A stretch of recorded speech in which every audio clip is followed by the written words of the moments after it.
Hey, kia ora. Helen Brahms here, coming to you live from Surprise in Arizona. Hope you're having a super fantastic, sparkling day. Welcome to Before the Dirt Nap podcast number 1752. I haven't crossed that one off. Who do you work with? Do you know? Do you know their background? So we had our mastermind group today, and I love it. Oh, hang on, before I start all of that. Well, the kind of story is kind of related. So during one of the breaks today in the mastermind thing, I knew a package had been delivered to my mailbox at the house. And so I had to go get it. Now I've got to go across the road and around the corner to get to where they have all the mailboxes things. And I had to open up the little parcel thingy box to get it out. And I had to go get it because I knew that there was stuff with chocolate in it. Yes, I knew there was stuff with chocolate in it. And I also knew there was something else in there too. And so one of the people who had designed my new logo for me happened to be with me on a call, and I was having a call with her today, and so I needed to get that so I could show it to her. And I was super excited to see this. Now, at Mailbox Pal, we have these suede covered journals that are hardcover, okay? Hardcover ones that come with this cool elastic band, and it's got a little pin loop. I'm showing you the back for a reason. It's got a little pin loop on the back here, and it has these really cool pages. You got places up here you can put the date, and the front can be laser engraved, and it's got to be a black and white photograph, and they just engrave the black portion of the photograph. Now, when my logo was redesigned for Your Family Tree Detective, I've got a couple of versions. One's round and one's not round. So it's like, and so I took one of the black drawings, because she gave me black and white drawings, and I took one of the black drawings and had it put on the front of a notebook. I have to say, it turned out amazing. And this is the logo here, and this is what it looks like on the front of the notebook. Isn't that the coolest thing? It's laser engraved on the cover of the book. Isn't that the coolest? And I was super, super stoked. Yes, and I was super, super stoked to get this. And yes, the chocolates had melted slightly, but they're in the refrigerator now, and they're perfectly fine. But I am super stoked with how this turned out. And so I happened to have a call with her today. And so I was like, look what I got out of my mailbox today. Look what I got out of my mailbox today. And I had to go rescue it because the chocolates that were inside the package. Otherwise, it would have stayed there till later on today. But I knew when it had arrived. I knew it was out for delivery. I knew when it arrived. And so when I was on a break at my mastermind thing, I ran over and got it and brought it back so I can get the chocolates into the refrigerator. But I was but this is... Well, that was one of the reasons I had to go get it. But then there was this. So I could, when I spoke with my friend today who had redesigned this, I could go and check it out. So isn't that cool? It's laser engraved. Isn't that cool? Yeah, that's really cool. In our mastermind group today, we did something that was really, really cool that we haven't, I don't think, now this mastermind group's been going for a lot of years. I don't think we've ever actually done this before. But it was kind of like, who is in our mastermind? We know the people in our mastermind. We know the businesses that they currently have. We hear them talking all the time about them, and we do breakthrough zones on them. We there's collaborations that go on with people because of what their business is and everything else. But it was like, I can take that off now. I was up there for a reminder today. I got told. So we know who they are today. And we know the business that they have now. And some of us work with others, there's ones that are doing collaborations and things like that, and within the group and everything else. But it's sort of like, what sort of stuff did we do in the past? And so you did a very brief talk about who you are, what your company is, and what you do now. And then we had to talk about our backgrounds and things that we have done in our past, because you never know. There could be stuff that comes up. Why is it that I'm good at doing what I'm doing? Well, I got trained through these various jobs over the years to do this, and that's why I'm good at this. And it was very, very interesting. I mean, I was mesmerized. I took pages of notes. Every time somebody started talking, I was taking bullet points of what they talked about. And when the recordings come out, I'm actually going to go back over those notes because I know there's places where I've missed stuff. and just double check everything. But it was fascinating to see where people came from. Now, I thought I had gone to a lot of schools, and my mother thought that my niece had gone to a lot of schools, and she complained when my niece was probably around 9. She told me that my niece was on her 5th or 6th school. And I said to my mum, I said, you realize I went to 9, right? And she went, you did not? I said, I did. And I named them all for her. And she's like, oh, what horrible parents you had. This is my own mother tells me what horrible parents you had. But my dad moved around a lot with his work. So we had to change schools frequently. We weren't military brats. We were fire and police brats, I guess you could call it that way. So in New Zealand, you move around a lot. You can get transferred from different stations of the fire department. You can get transferred from different police stations or traffic. He was a traffic cop for a while. So from different regions and all of that sort of thing as well. So we got moved around a lot with that. But I don't mind that. I got to meet lots of different people that way. And it kind of made me my outgoing introvert personality that I have because I am an outgoing introvert. So it was interesting to find out these people and their backgrounds and where they came from. We had rocket scientists in there. We had like a real rocket scientist that had helped design rockets and space rockets and stuff. We had somebody that had worked on a space shuttle. We had what else do we have? Somebody who's a 3rd degree black belt in some martial arts. And I'm like, jeepers, I wouldn't want to touch that one. Yeah, what would I say with that one? And somebody who had, done a lot of work for the airlines and pharmaceutical companies, backgrounds. And, these are people that come from all walks of life, been born all over the place. There were people that were born and raised, American, that were born and raised in Mexico to a certain age and then moved to the States. And I'm like, this is so fascinating. We have such a melting pot of people, all from different walks of life, all from different experiences that have come together in this mastermind group where we do all this collaboration and working on improving our business, improving ourselves and our businesses. We're working on, not only transforming our businesses, but transforming ourselves so that we are prepared for the success that's coming, or that we're able to handle the success that comes our way and that sort of thing. It just blew my mind on the sort of backgrounds that some people have. I was just, and like I said, I thought I'd been to a lot of schools with 9. There was somebody that said they'd been to 13 different schools or 12 different schools, something like that, or 13. They literally moved like on a yearly basis. And I'm like, okay, I thought I'd done a lot with 9. And I wasn't the only one that was born in a different country that, that was born in, that have lived in more than one country either. Born and raised in New Zealand, and I moved to the States 27 years ago, 27 and a half years ago. So I wasn't the only one who has lived in multiple countries. And so it was very interesting to hear people's backgrounds and where they've come from and the types of jobs that they have had over the years. And some of them were quite, like the rocket scientists. I was like, what? We have a real rocket scientist in our thing. And we had somebody who worked on space shuttles, and it was mind-boggling. Somebody there was just such an array of backgrounds, and yet we all had this similar theme that we are in business for ourselves. We are learning more about our businesses. We are learning to grow our businesses, even though we have these amazing backgrounds and everything else. But and we're and how many of us are utilizing. What you doing? So I could hear this weird noise. I was trying to figure out what it was, and Zeffy was stretching and hitting the door. And, take things that we've experienced and things that we have done in our past and how it influences our businesses today.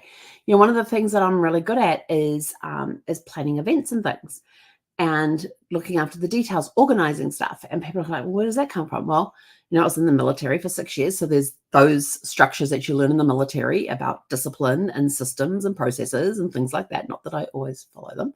I was a little rebel, I tell you. I was a little rebel. But, I learned, there's a lot of skills that I learned when I was in the Air Force. There's a lot of skills I learned before that. I was a gas pump jockey. I had my own newspaper route. I worked in tea rooms in New Zealand. Tea rooms are like coffee shops where on some evenings we would stay open late on Thursday nights and would serve actual meals there. But I basically worked behind the counter, scooping ice cream, counting out candy, you know, those two for a penny. We had 2 for a cent, or 5 for 10 cents, or what, you know, whatever it was. And we had to stand there and count them all out. And the tea rooms we had sandwiches and cakes and slices and all of that sort of stuff that we would serve up, make coffee, tea, milkshakes. Really good at making milkshakes. I got very good at that.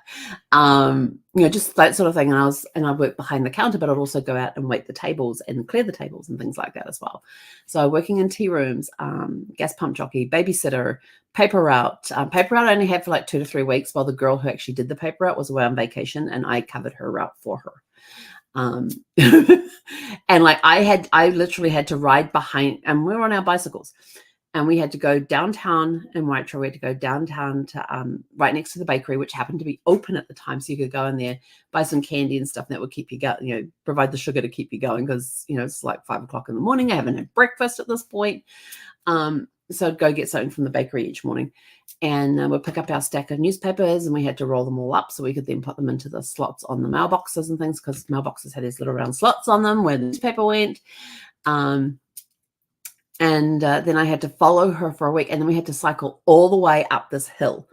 At the top of the hill on this side was where the intermediate was. You come up the hill and around the corner, that's where the high school was, and they actually backed onto each other across their playing fields and things.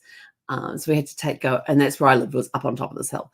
And so then we had to cycle up this hill with our pile of newspapers on the back. And so basically for the first week, I followed her and had to learn what houses got newspapers and which ones did not. And then she had me, then like the last 3, so that was the first 4 days, hang on, how many days we did? It was 6 days, 6 days a week, because it wasn't Sunday, there wasn't a Sunday paper. It was either 5 days a week or 6 days a week, but the last like 2 days of that, she had me ride the route and lead with the papers on the back and the box that was on the back of my carrier. And I had to follow her, and she would basically tell me, oh, this goes in that, da, da, da, da. Oh, you missed that one. Da, da, da. And I remember the first day I did it by myself, when I had to go by myself because she was on vacation now. Cycling along there, and I'm going, here, this one here, put one in here. And I cycle past this house, and the woman leans out the window and goes, you missed me. And I had to, I'm like, what? She says, you missed me. And I look back and I went, you know, because I didn't have it written down. I had to remember it. And I'm like, oh, my apologies, and went back and put a newspaper in her box. And but for that 2 weeks, I had this stack of newspapers in my room and I was living out in the caravan at the time. Caravan, trailer campers for you Americans. We had it parked in the backyard, and we were having renovations done to the house. And so my bedroom, which was being demolished, it was actually being extended to become a game room. I didn't have anywhere to sleep in the house because my brothers had one room, my parents had the other room, and I had no room. And so I moved into the caravan for a few weeks while they were renovating the house. And so that's where I was when I did the newspaper thing. I'd have the alarm clock set at the far end of the caravan. Because you walk in the door, there'd be this couch that would fold down into like a double bed, slightly bigger than a full, but not quite a queen. And then and straight ahead was like the kitchen area, and you walk down the back, and there'll be a table that would fold out between 2 single beds. There's 2 single beds, and you fold a table out, and you use the beds as seats, bench seats and things. And I would have the alarm clock sitting at the far end. It was only an 18-foot caravan, had that, and no toilet facilities, no bathroom facilities. I had to go inside the house every time. And at the far end of the caravan, I had the alarm clock, so that I had to get out of bed to go turn this thing off, because I knew if I didn't get out of bed to turn the thing off, I would turn it off and roll over and go back to sleep. I was not a morning person at the time like I am now. And so, yeah, I remember doing that paper route. So there was the paper route, learning that, became a gas pump jockey. I was doing babysitting when I was 10. I started doing babysitting for neighbors. Let's see, what else did I do? I was coaching gymnastics from the age of 13 to the age of 23 when I had to give it up. I was a gym coach. I was also the head coach. By the time age I was 16, I was head coach of a gymnastics club. And then I got to another club and started with them, and quickly became their head coach. And not only and one of the roles of head coach was I had to make up the classes. So I had to get the name of the people that wanted to come to the gym club. We had the schedule of when the classes were going to be. I had to make sure there were the right number of kids in each class, that special requests were granted. And then I had to schedule parent help to help with the coaches that we had, to schedule the coaches that we had. So I had to do all of that, all the scheduling and everything else.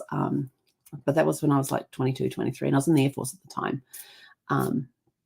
Yeah, and then I went and I worked for a computer company on their help desk and helped implement a new help desk software where they could see what was on the contract for repairs for like hardware, software, that what they had covered under warranty and contracts that they paid for and that sort of stuff.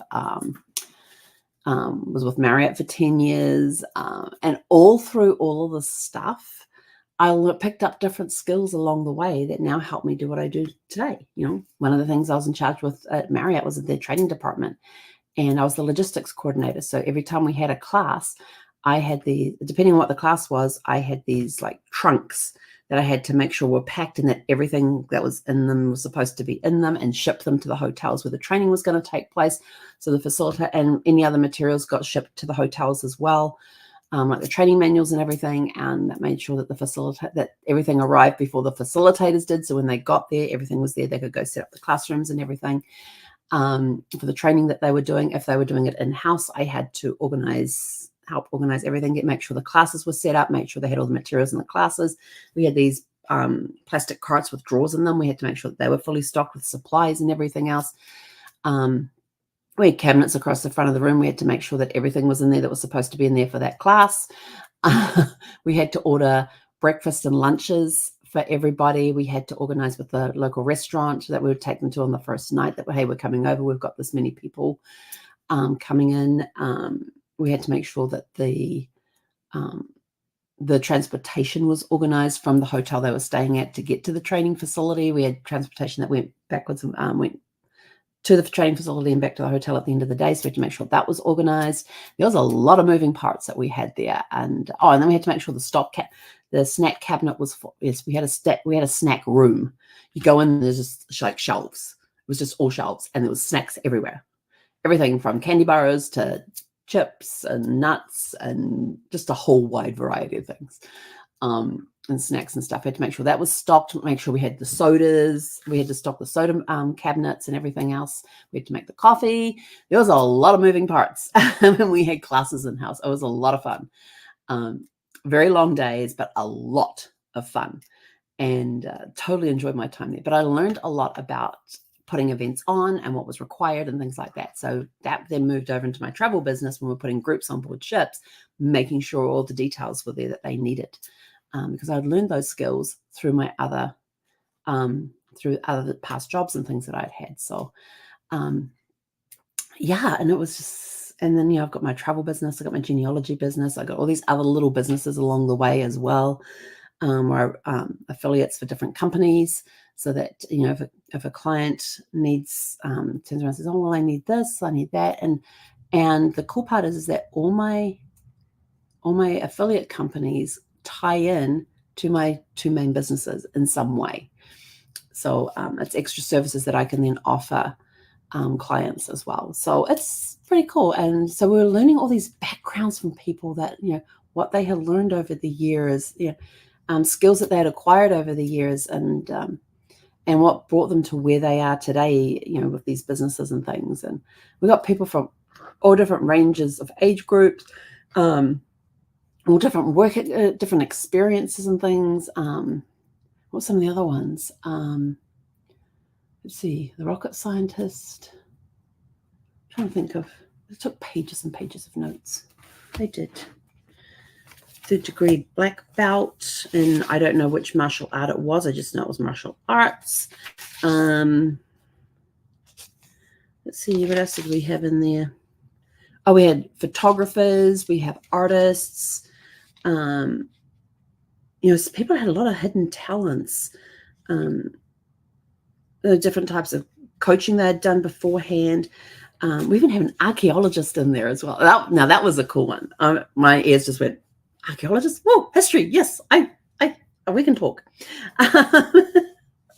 So we had, we had an archaeologist, and that was the other job that got me going on about that. We had somebody who was a cake maker, would make, the artistic cakes, and they'd actually been to culinary school, and had been to culinary school and makes these amazing cakes, and she had that for a while as well. We had software engineers. We had what else did we have in there? Classic trained musicians. I mean, it was just such a broad variety that that we all had and everything else, and it was just like, wow, it was really cool. We've got filmmakers, and there was another one that was in there. Let's see, what else did we have in there? How people got started in business. Somebody started their business by selling Tic Tacs, those little tree things you could get. People had moved from their original places and stuff. And it was so interesting when these people were telling us things that they had done in the past. And I was just like, this is the coolest thing. And we even have somebody who'd been to seminary school and been through all the training there and had master degrees in different areas from the seminary and things. And I'm like, that's really cool. And recent too, not like decades ago. This is sort of like in the last, few years and things. People who started off mowing lawns as kids and that sort of thing. I have to say, I was blown away just by listening, and I was trying to listen at the same time, and I was scrambling to write things down, so I can't even read half of my handwriting that's in here. I'm looking at it right now going, we had engineers in there, and how people got started and things like that. And I have to say, it was one of the really coolest masterminds I've been to, because I was thinking back, I don't think we've ever sat down and learned about the other members in the mastermind group, what it is that they have done in their past. Little bits have been dropped here and there. Little bits have been dropped about your past here and there, and part of their stories that have come out and things like that. But to actually sit down today and say, this is what I did. And I'm sort of like looking at what I mentioned today, and I'm like, I don't even mention half the stuff that I've gotten up to. That was in there and everything else. And but just some of the things that people, I tell you, I am blown away by the quality of people that we have in this mastermind group and their backgrounds and where they have come from to where they are today. Some have got challenges that they overcame to get to where they are today and been as successful as they are right now through challenges that they've had to overcome. It was just, and some people would say something, and I'm like, seriously, wow. Rocket scientists, archaeologists, like these are like major careers and major people and major smart people. But it was the coolest thing. So who do you work with? If you're in business, who are some of the people that you work with in business, that you're doing joint ventures with or collaborations with? What people that you have on your team? What is their background? I remember one time when I was working for Marriott, they were talking about needing some project done or something like that. And I happened to know what I was capable of. And I happened to know the skill sets of a couple of other people within our team. And they're trying to figure out who they could get to do this. And I'm like, and I said, well, why don't you ask people in your team, ask people in our department what they're capable, what skills they have? They're like, what do you mean? I said, we're not just in these roles that we are in now. We have come from different areas. I says, you're talking about, doing all these training manuals and stuff. I says, I have a background in desktop publishing, which is doing all your formatting and everything else, and in proofreading. And we had a couple of other people who had backgrounds with that as well, with editing and stuff like that. And they're like, oh, really? I says, yeah. And I said, and I happen to know that this person and this person and this person have these particular skills. Why are you not using their skills? And they're like, oh, they, yes, they could see what was on a resume and stuff, but they didn't know the skills that were there. Not everybody puts everything on the resume. They just put what skills they have that would relate to the job that they're doing.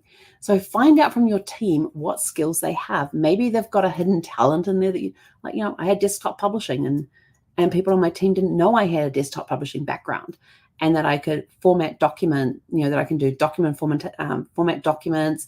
One of the skills I learned when I was working with Marriott was to create PDF forms. I did a lot of that with some of their training manuals and things. I did a lot of proofreading, editing, all of that sort of stuff. I'd sit next to Brad's hospital bed in the hospital and proofread through these different training manuals and things for them. And then I was, we were doing online classes, so we needed PDF forms for them to fill out and everything else. And so I learned how to do PDF forms. I had never done a PowerPoint. Oh, this was the funniest one. I'd never done a PowerPoint in my life. And we had somebody in a group who was a whiz at PowerPoints, and she was awesome. And so for our department meeting, I was on the organizing committee for that one, and we're sitting in the room, and it was time for a PowerPoint presentation. And I had actually volunteered. I had no clue how to do a PowerPoint. And I thought, I'm going to give this a go. I said, I'll take that particular job on and create this PowerPoint. And so I got told, well, this is what needs to be in it. This is all the information. Da, da, da, da. We get to the end of the PowerPoint. Our department head turns and looks to the person who usually does our PowerPoints and said, you did a fantastic job with that PowerPoint. That was really cool. And she looks and goes, nothing to do with me. She goes, what do you mean nothing to do with you? She says, I didn't do it. I didn't create it. And she's like, what? Who did that? And I just sat there and went, me. And she's like, you did that? I said, yeah. She said, I didn't know you knew PowerPoint. I said, I didn't until I made that. So that's the first PowerPoint I've ever made. So, you can impress your bosses by picking up new skills along the way. That one just always sticks in my head, that particular one. But, when they finally started listening and thinking, oh, we have people who have other talents beside the job that they do. Let's find out what talents they have and use them. And you could be like kicking and screaming because something is not working right in your business, in your place of work or something like that. But because you don't know the talents that your people have, you could be turning around and going, and you're sweating over trying to get this done. And so now you've got to go and hire somebody to do this when you may actually already have somebody on your team that does it.